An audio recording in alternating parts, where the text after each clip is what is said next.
नमस्कार दोस्तों, आपका स्वागत है। हमारी कॉस्ट अकाउंटिंग की सीरीज़ चल रही है जिसके अंदर हम पहली क्लास करने जा रहे हैं ऑपरेटिंग कॉस्टिंग या फिर सर्विस कॉस्टिंग की। ये चैप्टर भी काफ़ी इम्पॉर्टेंट है। थ्योरी के पॉइंट ऑफ व्यू से कम इम्पॉर्टेंट है, लेकिन प्रैक्टिकल यहाँ से काफ़ी ज़्यादा आता है। लेकिन ये बात भी इम्पॉर्टेंट है कि प्रैक्टिकल को करने के लिए आपको ये थोड़ी सी थ्योरी ज़रूर समझनी पड़ेगी। बहुत थोड़ी सी थ्योरी है और इसे समझे बगैर आपका प्रैक्टिकल होने वाला नहीं है, तो इसे आपने समझना है। अगर आप चैनल पर नए हैं तो सब्सक्राइब कीजिए, बेल आइकन भी प्रेस कीजिए ताकि नई नई वीडियोस आपको तुरंत मिलती रहे। हमारी एप्लीकेशन भी आ चुकी है एडुट्रिक्स के नाम से, वो भी आप डाउनलोड कीजिए, आपके काफ़ी काम आएगी। मैं हूं आपका दोस्त अशोक कुमार, आप देख रहे हैं अपना यूट्यूब चैनल एडुट्रिक्स।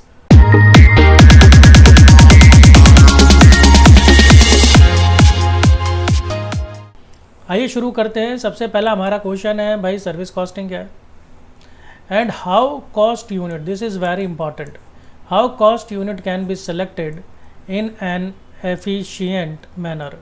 एक कुशल तरीके से आप कॉस्ट यूनिट कैसे कैलकुलेट करेंगे, ये दो क्वेश्चन हमें इसके अंदर समझने हैं। तो सबसे पहले हम देखते हैं सर्विस कॉस्टिंग के बारे में। देखिए, ये लंदन का इंस्टीट्यूट है कॉस्टिंग का, chartered institute of management accountants, इसको बोलते हैं शॉर्टकट में सीमा, और ये लंदन का है। इसने डिफाइन करा है इसे, ऑपरेटिंग कॉस्ट को, as the cost of providing a service. कितनी सिंपल सी छोटी सी बात कही कि आप कोई भी सर्विस प्रोवाइड कराते हैं, जैसे आप ट्रांसपोर्ट की सर्विस प्रोवाइड कराते हैं, टीचिंग की सर्विस, हॉस्पिटल की सर्विस, बैंकिंग की सर्विस, इंश्योरेंस की सर्विस। तो सर्विस प्रोवाइड कराने की एक कॉस्ट होती है, एक लागत होती है, उसमें कुछ खर्चा आता है। वो जो खर्चा आता है वही है आपकी ऑपरेटिंग कॉस्ट या फिर सर्विस कॉस्ट। सर्विसेज परफॉर्म्ड में बी इंटरनल और एक्सटर्नल। अब ये जो सर्विसेज दी जा रही है वो अपने ही ऑर्गेनाइजेशन के अंदर भी दी जा सकती है और अपने ऑर्गेनाइजेशन के बाहर भी दी जा सकती है। इसी को कहा गया है इंटरनल और external. Services are termed as internal, internal तब कहते हैं when they have to be performed on inter departmental basis in the factory itself. जब आप एक डिपार्टमेंट से सर्विस दूसरे डिपार्टमेंट को दे रहे हैं, कंपनी के अंदर ही, अपनी एक ही कंपनी के अंदर ही, अपनी ऑर्गेनाइजेशन के अंदर ही, बहुत सारे डिपार्टमेंट होते हैं आप जानते हैं। तो एक डिपार्टमेंट की सर्विस जब दूसरे डिपार्टमेंट या दूसरे डिपार्टमेंट्स को दी जाती है तो उसको कहा जाता है इंटरनल सर्विस। अब जैसे यहाँ पर एग्जांपल दिए हैं कि सप्लाइंग पावर, बिजली, जो पावर वाला डिपार्टमेंट होगा तो वो सभी को बिजली प्रोवाइड कराएगा। गैस और electricity from factories own power house, खुद का पावर हाउस लगा रखा है और उससे बिजली और गैस की सप्लाई जो हो रही है वो सभी डिपार्टमेंट्स को हो रही है, सभी ऑर्गेनाइजेशंस को हो रही है या फिर कुछ को हो रही है। Catering from the factories canteen, एक कैंटीन हो सकती है फैक्ट्री के अंदर या ऑर्गेनाइजेशन के अंदर, और उस कैंटीन की सर्विस किसको मिल रही है? सभी को मिल रही है, सभी डिपार्टमेंट के लोग, सभी लेवल के लोग वहाँ से खाना खा रहे हैं। तो ये हो गया हमारा इंटरनल सर्विस प्रोवाइड। आइए देखते हैं आपके एक्सटर्नल वाली सर्विस कौन सी है।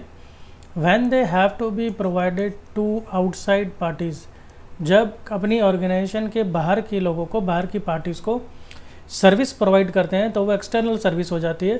सच कंसर्न्स आर सर्विस अंडरटेकिंग्स, इनको सर्विस अंडरटेकिंग यानी सर्विस प्रोवाइड कराने वाली कंपनी कहा जाता है। एग्जाम्पल दे रहे हैं, transport corporations, transport corporations carrying loads of goods और ह्यूमन बींग्स।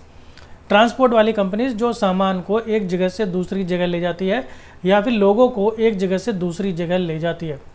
और ये वही बिजनेस है जिसके बारे में हम इस चैप्टर के अंदर मेनली प्रैक्टिकल पढ़ते हैं। इलेक्ट्रिसिटी कंपनी है, कंपनी भी इलेक्ट्रिसिटी वाली होती है, जनरेटिंग इलेक्ट्रिसिटी और पावर। और ये जो इलेक्ट्रिसिटी दे रहे हैं तो ये कंपनी के बाहर के लोगों को दे रहे हैं, खुद को भी दे रहे होंगे, ऑब्वियस है। तो जो खुद को दे रहे होंगे वो इंटरनल सर्विस हो जाएगी, जो बाहर को दे रहे हैं दूसरे लोगों को, दूसरी कंपनीज को, पार्टीज़ को, वो बन जाएगी external service. Hospitals serving patients, hospital जो है देखिए आप जानते हैं हॉस्पिटल में सभी लोग बाहर से आते हैं और वो उनको अपनी सेवा देते हैं, वो एक्सटर्नल सर्विस दे रहे हैं। The method employed to find out the cost of rendering a service, अब बात हो रही है मेथड की कि किस मेथड के ज़रिए कॉस्ट फाइंड आउट करी जाए, ईदर इंटरनल और एक्सटर्नल इज़ सर्विस कॉस्टिंग और ऑपरेटिंग कॉस्टिंग। इंटरनल सर्विस हो या फिर एक्सटर्नल सर्विस, उसकी कॉस्ट फाइंड आउट करने का जो मेथड है वो है service costing. Operating costing is just a variant of unit और आउटपुट कॉस्टिंग। देखिए ये जो यूनिट कॉस्टिंग वाला चैप्टर है ये हम पहले भी पढ़ चुके हैं, अगर आपने नहीं पढ़ा तो पढ़ लीजिए, जहाँ पर हम कॉस्ट शीट तैयार करते हैं और एक यूनिट की कॉस्ट हम फाइंड आउट करने की कोशिश करते हैं। तो ये जो ऑपरेटिंग कॉस्टिंग है ये उसका सिर्फ एक पार्ट ही है, उसका एक टाइप है, वेरिएंट है। The method of computing operating cost is very simple. अब कॉस्ट फाइंड आउट करना बहुत ही आसान होता है। यहाँ पर the expenses of operating a service for a particular period are grouped under suitable headings. कुछ सुटेबल हेडिंग्स हम बना लेते हैं, जैसे मेनली 2 हेडिंग हम बना लेते हैं और सारे खर्चों को हम उसके अंदर रख देते हैं। Their total is divided by the number of service unit. फिर वो जो टोटल कॉस्ट आई उसको हम सर्विस यूनिट से डिवाइड कर देते हैं। सर्विस यूनिट जैसे कि अगर पैसेंजर वाला बिजनेस है, लोगों को एक जगह से दूसरी जगह ले जाने वाला, तो यूनिट हो जाएगी किलोमीटर। इसी तरह से अगर आप कोई और सर्विस देते हैं, जैसे हॉस्पिटल की सर्विस देते हैं, तो यूनिट हो जाएगी पर पेशेंट या फिर पर बेड, इस तरह से। For the same period and the cost per unit of service obtain, और इस तरह से हम cost per unit find out कर लेते हैं। दोस्तों मैं एक इम्पॉर्टेंट आपको बात बता दूं कि एड्यूट्रिक्स की एप्लीकेशन आप डाउनलोड कर लीजिए प्ले स्टोर से, और यहाँ पर आपको चैप्टर वाइज और पूरे कोर्स वाइज भी आपको यहाँ से सारा का सारा मटेरियल मिल जाएगा। आपको वहाँ से वीडियोस मिल जाएंगे, आपको PDF मिल जाएंगे, आपको सारी की सारी थ्योरी मिल जाएगी, आपको जो कुछ भी ज़रूरत है वो सब मिल जाएगा। और फिर आपको जो है डाउट क्लासेस भी वहाँ पर मिलेंगी, लाइव क्लासेस, डाउट क्लासेस मिलेंगी। तो यानी कि आपके पास इतना बढ़िया मौका है और इतना अच्छा मटेरियल आपके लिए स्पेशली तैयार किया गया है, वहाँ से देखकर आप बहुत अच्छे तरीके से अपनी तैयारी कर सकते हैं।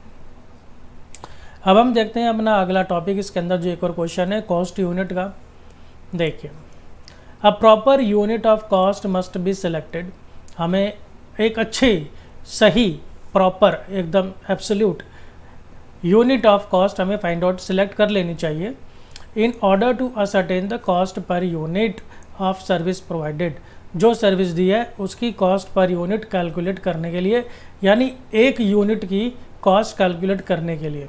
जैसे मैं हमेशा से कहता हूँ, जैसे एक पेन की कॉस्ट कितनी हो गई, एक पेंसिल की, एक चेयर की कॉस्ट कितनी हो गई। तो इसी तरह से जैसे कोई टीचर पढ़ाते हैं जब, तो कहते हैं मेरी एक क्लास की कॉस्ट कितनी है ना। तो जब ट्रांसपोर्ट करते हैं लोगों को तो एक पैसेंजर की कॉस्ट कितनी है। जब इंश्योरेंस देते हैं किसी को, सिक्योरिटी देते हैं, तो उस एक बंदे की कॉस्ट कितनी है। The selection of proper unit is a difficult task. अब ये जो सिलेक्शन है कि उसकी कॉस्ट यूनिट क्या होनी चाहिए, ये एक मुश्किल काम है। And it depends upon the nature of work. काम किस तरह का है ये इस पर डिपेंड करता है, और उद्देश्य क्या है इसके ऊपर ये निर्भर करता है। द यूनिट में भी सिंपल, यूनिट जो है वो सिंपल हो सकती है as under unit costing. Example पर bed in case of hospital. जैसे मैंने कहा कि अगर हॉस्पिटल का मामला होगा तो उसके केस में पर बेड भी हो सकती है यूनिट, और पर पेशेंट भी हो सकता है। पर 1000 litres in case of water work. अगर कोई पानी का काम करता है, जैसे आप देखते हैं पानी का बिज़नेस काफ़ी अच्छा चलता है, फेमस है, डिफरेंट साइज़ के बॉटल्स के अंदर पानी ट्रांसफ़र होता है, तो उसकी यूनिट हो सकती है पर 1000 लीटर। फिर पर चाइल्ड हो सकता है इन केस ऑफ स्कूल के केस में पर चाइल्ड हो सकता है। फिर पर किलोमीटर भी हो सकता है अगर कोई रोड मेंटेनेंस का काम करते हैं, रोड मेंटेनेंस वाली कोई कंपनी है तो इस तरीके से देखा जाएगा कि वो काम क्या करते हैं। But in certain cases a composite unit of cost is used. लेकिन कई बार क्या होता है कि सिंगल कॉस्ट यूनिट से काम नहीं चलता है, कंपोजिट कॉस्ट यूनिट हमें कैलकुलेट करनी पड़ती है, यानी उसके अंदर एक से ज़्यादा कॉस्ट यूनिट जुड़ी होती है। जैसे जब हम बोलते हैं पर पैसेंजर किलोमीटर, अब ये कंपोजिट है, कंपोजिट कैसे है, इसके अंदर पैसेंजर भी है और इसके अंदर किलोमीटर भी है, तो इसके अंदर 2 यूनिट आ गई, तो इसलिए उसको हम बोलेंगे composite cost unit in case of बस कंपनीज। और इन्हीं के ऊपर ही हम सारे प्रैक्टिकल क्वेश्चन करने वाले हैं। Which means the cost of carrying 1 passenger for a distance of 1 kilometre. और इस यूनिट का ये मतलब हो गया कि 1 किलोमीटर पर एक पैसेंजर का खर्चा कितना आ रहा है।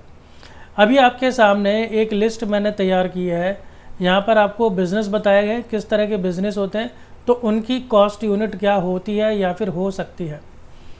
जैसे आप गुड्स ट्रांसपोर्ट करते हैं तो पर टन किलोमीटर हो सकता है या पर क्विंटल किलोमीटर हो सकता है, जैसे भी आपका जो माल है वो जाता है उस तरीके से।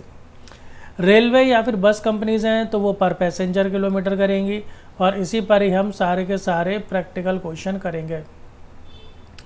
इलेक्ट्रिसिटी बोर्ड है तो ये किलोवाट आवर के हिसाब से कैलकुलेट करेंगे कॉस्ट यूनिट। हॉस्पिटल है तो पर पेशेंट या पर बेड ऑक्यूपाइड के हिसाब से। कैंटीन है तो पर मील मतलब मील खाना, यानी एक बार का खाना, जैसे 1 प्लेट हो गई।